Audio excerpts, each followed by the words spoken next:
আসসালামু আলাইকুম রহমতুল্লাহ। প্রিয় ভিউয়ার্স, আশা করি আপনারা সবাই ভালো আছেন। তো 2024 সালে যারা একাদশ শ্রেণীতে ভর্তি হবেন, সামনে 15 তারিখ থেকে কিন্তু আপনাদের ভর্তি কার্যক্রম শুরু হতে যাচ্ছে। তো আপনারা যারা একাদশ শ্রেণীতে এই কলেজ নির্বাচনের জন্য আবেদন করেছিলেন, ইতিমধ্যেই কিন্তু প্রথম, দ্বিতীয়, তৃতীয় মেধা তালিকা প্রকাশ করা হয়েছে। তো আপনারা যারা কলেজ পেয়েছেন তারা তো নিশ্চয়ন করে নিয়েছেন। তো আপনাদের নিশ্চয়ন করার পর আপনাদের কিন্তু আপনাদের প্রোফাইল থেকে কিন্তু এই যে অ্যাকাউন্ট করেছেন এখান থেকে কিন্তু আপনাদের একটি পিডিএফ ডাউনলোড করতে হবে, যে কলেজ ভর্তির যে নিশ্চয়নটা করেছেন এটার পিডিএফটা কিন্তু ভর্তির সময় লাগবে। তো এই পিডিএফটি আপনারা কিভাবে ডাউনলোড করবেন, নিশ্চয়ন ফর্মটি?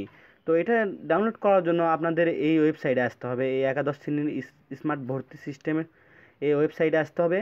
তো এই ওয়েবসাইটের লিঙ্ক আমি আমার ডিসক্রিপশন বক্সে দিয়ে দেবো।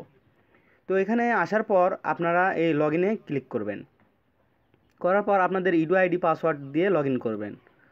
তো লগ ইন করার পর আপনাদের সামনে এরকম একটা পেজ শো করবে। তো পেজ আপনি সাইটে বাম পাশে দেখতে পারবেন নির্বাচন। এই নির্বাচনের উপরে ক্লিক করলে আপনার যে কলেজটি আপনাদের মেধা তালিকায় এসেছিলো আপনারা নিশ্চয়ন করছেন, সেটার কিন্তু এখানে এই নির্বাচিত বিষয়টি দেখতে পারবেন। তো এখানে উপরে দেখতে পাচ্ছেন পিডিএফটি ডাউনলোড করুন। তো এটার উপর ক্লিক করে আপনারা পিডিএফটি ডাউনলোড করে নেবেন। তো পিডিএফ ডাউনলোড করা হয়ে গেলে এখানে আপনি দেখতে পারবেন যে আপনার যে কলেজ আপনি নির্বাচিত হয়েছেন, নিশ্চয়ন করছেন, সেই কলেজটা কিন্তু এখানে শো করতেছে, এবং আপনার নাম এবং edu ID, roll number, board, প্রিজিনিং ইয়ার এবং এআইএন মানে কলেজের নাম্বার যেটা এবং কলেজের নাম এটা কিন্তু এখানে দেখাবে।